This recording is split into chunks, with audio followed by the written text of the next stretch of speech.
Hello students, today we will discuss entrepreneurial skills. आज हम उद्यमिता कौशल या उद्यमी कौशल को समझेंगे। इसमें देखिए बता रहे हैं कि जब मूल्यों और व्यवहारों को जो लक्ष्य के प्रति निर्देश प्रदान करते हैं और रास्ते में आने वाले उत्प्रेरकों के अपोजिट कार्य करते हैं, कार्य करने की शक्ति प्रदान करने वाली देह प्रेरणा के साथ मिलाया जाता है, तो उद्यमिता कार्य को संपादित करने के लिए उद्यमिता सामर्थ्य की आवश्यकता पड़ती है। ऐसी उद्यमी सामर्थ्य को ही जनरली हम एंटरप्रेन्योरल स्किल या उद्यमिता कौशल कहा जाता है। देखिए, कौशल एक अर्जित योग्यता है। सामान्यतः उद्यमी के कुछ कार्य जैसे जोखिम उठाना आदि उसके व्यक्तित्व अथवा अभिप्रेरणा का हिस्सा होते हैं, लेकिन कई उद्यमी कार्य करने के लिए ऐसे कौशल की आवश्यकता होती है जिन्हें ट्रेनिंग द्वारा सीखा जा सकता है और ट्रेनिंग से ही उनको डेवलप किया जा सकता है। फॉर एग्जांपल, उद्यमी द्वारा अपने विचार को बैंकर्स, परियोजना दल एवं प्रबंधकों तक पहुंचाना, परियोजनाओं का विकास करना, परियोजना दल को संतुष्ट करना, यहाँ तक कि समस्याओं को अपॉर्चुनिटी के रूप में ट्रांसफॉर्म करना, मतलब जो भी प्रॉब्लम्स हैं उनको अपॉर्चुनिटी के रूप में देखना। तो ये सारे जो स्किल डेवलप किए जा सकते हैं। उद्यमी को अपने बिजनेस की कई टेक्निक एस्पेक्ट पर कंसीडर करना होता है। व्यावसायिक अवसरों का जो भी बिजनेस अपॉर्चुनिटी हैं उनका अच्छे से स्टडी करना होता है। परियोजनाओं की व्यवहार्यता को ध्यान में रखते हुए उसकी एक प्लानिंग तैयार करनी होती है, एक रूपरेखा बनानी होती है।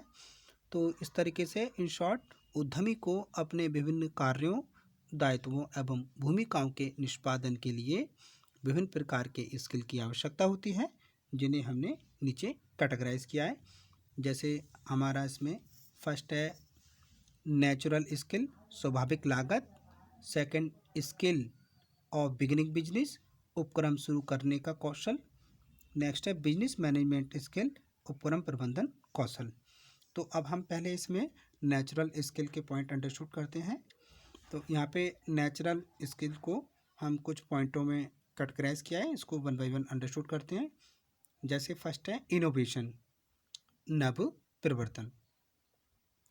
देखिए, उद्यमिता भूमिका काफ़ी लंबे समय से सृजनात्मकता या नवाचार का प्रमुख सोर्सेस मानी जाती रही है।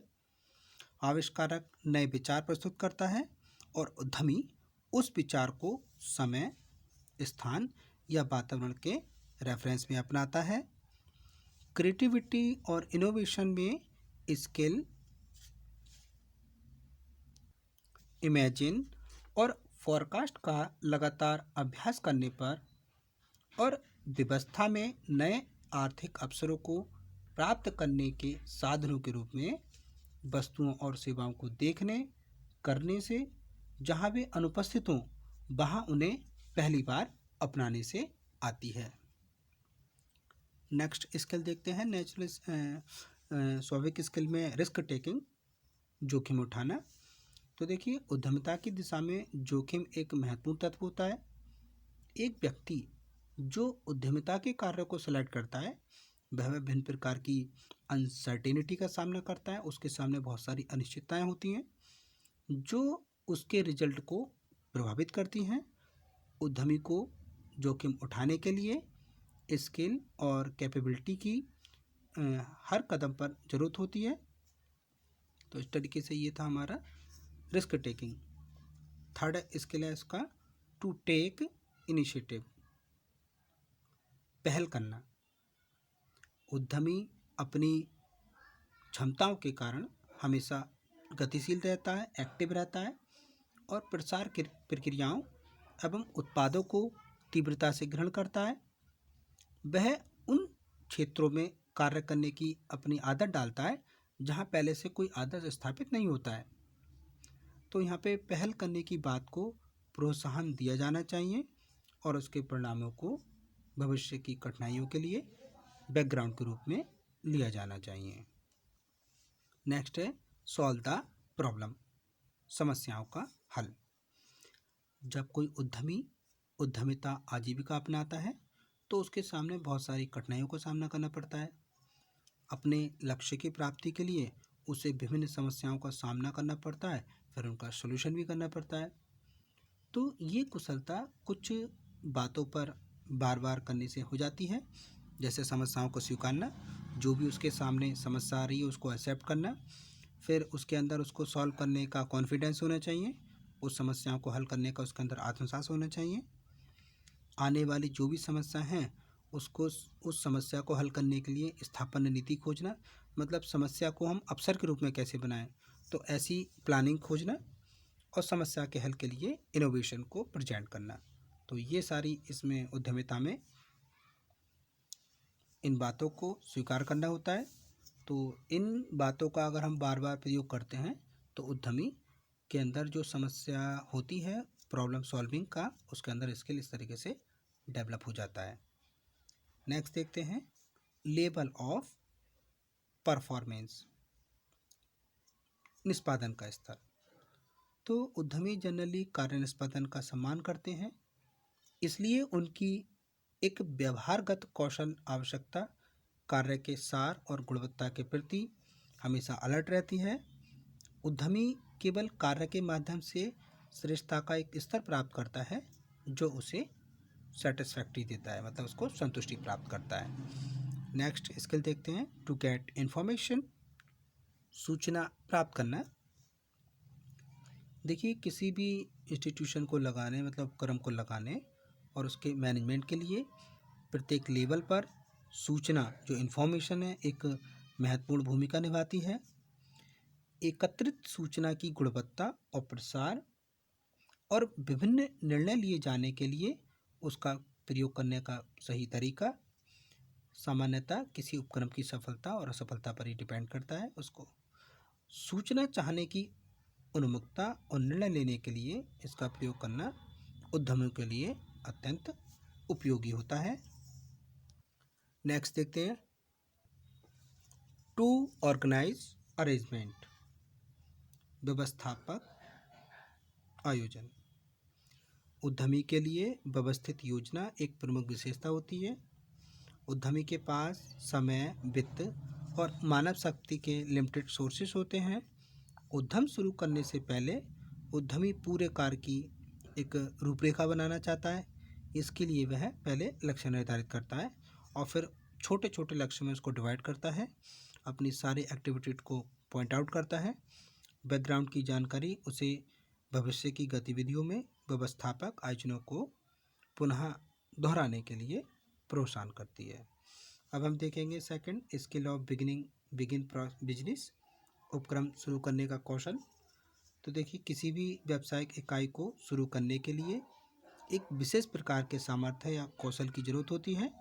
ऐसे कौशल हम देखेंगे, जैसे फर्स्ट है हमारा इन्वायरमेंटल एनालिसिस, पर्यावरण विश्लेषण। तो किसी भी इंस्टीट्यूशन की स्थापना के लिए ये जरूरी होता है कि उद्यमी द्वारा पूर्व में ही उस स्थान का समुचित विश्लेषण कर लेना चाहिए जहाँ पर व्यावसायिक इकाई की स्थापना करने की परियोजना हो।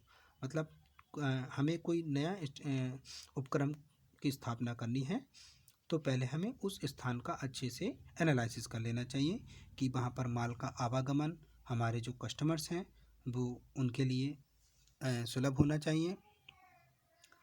तो इन परियोजनाओं पर विचार करने के बाद ही उसे आगे बढ़ना चाहिए, क्योंकि व्यवसाय का जो वातावरण है, व्यवसाय का वातावरण से घनिष्ठ संबंध होता है और वातावरण का व्यवसाय पर अनुकूल प्रभाव पड़ता है।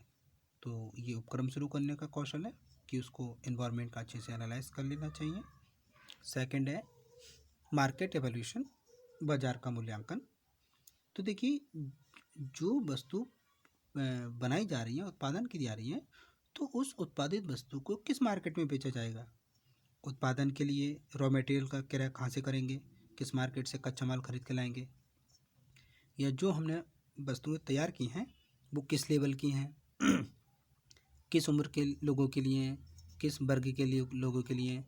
तो ऐसे हमें उपभोक्ताओं द्वारा भी किया जाएगा। ऐसे उपभोक्ताओं का देखेंगे कौन उपभोक्ता उनको यूज करेंगे। तो इन प्रश्नों को जानने के लिए ज़रूरी होता है कि उद्यमी पहले ही इसकी रूपरेखा तैयार कर ले, जिससे उचित रूप से बाजार मूल्यांकन कर लेना भी आवश्यक होता है। नेक्स्ट है सिलेक्शन ऑफ प्रोजेक्ट, परियोजना का चयन। देखिए, परियोजना का मतलब होता है उपक्रम की स्थापना के लिए एक सिस्टमेटिक योजना बनाना, एक प्लानिंग करना।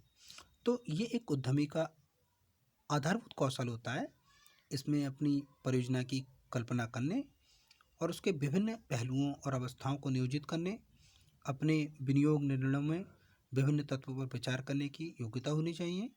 या हम कहें तो परियोजना चयन के लिए उसमें कुछ विश्लेषण, निम्न प्रकार के विश्लेषण करने की योग्यता होनी चाहिए। जैसे स्थापना संबंधी विश्लेषण, कि वह किस स्थान पर अपने उपक्रम को स्थापित कर रहा है। उत्पादन विश्लेषण, उत्पादन किस प्रकार करेगा, कच्चा माल कहाँ से मिलेगा। वित्तीय विश्लेषण, धन की जो उसको चलाने के लिए पूंजी की आवश्यकता होगी, उस पूंजी का अरेंजमेंट कहाँ से किया जाएगा, कैसे किया जाएगा। विपणन विश्लेषण, बाजार का विश्लेषण, कि जो वस्तु उत्पादित की है उसको किस मार्केट में बेचा जाए। इसके अलावा लाभदेयता या विनियोग विश्लेषण, कि उसको प्रॉफिट कितना होगा और उसके पास जो अमाउंट होगा उसको वो कैसे विनियोग करेगा। तो ये चीज़ें एक उद्यमी में उपक्रम को शुरू करने के कौशल से रिलेटिव है। नेक्स्ट है एनकरेजमेंट, प्रोत्साहन। तो देखिए, उपक्रम की स्थापना करने के लिए केवल जो अभी ऊपर कौशल बताए थे उनकी आवश्यकता नहीं होती है, इसके साथ साथ प्रोत्साहन और उत्साहवर्धन की आवश्यकता होती है। क्योंकि जब तक उद्यमी खुद से मोटिवेटेड नहीं होगा तब तक किसी भी प्रोजेक्ट को साकार रूप दे पाना पॉसिबल नहीं है। इसलिए उद्यमी का ये कौशल अति महत्वपूर्ण भूमिका का निर्वहन करता है। नेक्स्ट, कलेक्शन ऑफ सोर्सेस, स्रोतों का एकत्रीकरण। तो देखिए,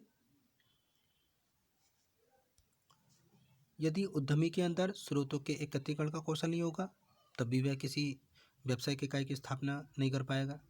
इसलिए ये भी जरूरी है कि उद्यमी के पास स्रोतों के एकत्रीकरण करने की भी कैपेबिलिटी होनी चाहिए। मतलब जो भी उसको मशीन चाहिए, कारखाना चाहिए, तो इन सबको उसको इकट्ठा भी करना होता है, कच्चा माल भी और लेबर है, तो इनका भी उसके अंदर ऐसा गुण होना चाहिए कि वो स्रोतों को इकट्ठा कर सके। इसलिए उद्यमी के पास स्रोतों के एकत्रीकरण करने की सामर्थ्य या कौशल भी होना चाहिए। और इसके अंतर्गत वित्त के समस्त स्रोतों का अध्ययन किया जाता है। नेक्स्ट है एस्टेब्लिशिंग यूनिट, इकाई की स्थापना। उपक्रम की स्थापना की समस्त कार्रवाई पूरी हो जाने के बाद संस्था अपना बिजनेस शुरू कर देती है। मीन्स उपरोक्त कौशलों का विश्लेषण करने के बाद इकाई की स्थापना की जाती है। इसके लिए सभी प्रकार के कौशलों के मिश्रण की आवश्यकता होती है, क्योंकि ये स्थिति सभी पूर्व क्रियाओं के परिणाम स्वरूप उत्पन्न होती है, जिसके लिए उद्यमी अपनी समस्त क्रियाओं और कौशल का प्रयोग करता है। तो आज की वीडियो में इतना ही। Thank you very much students.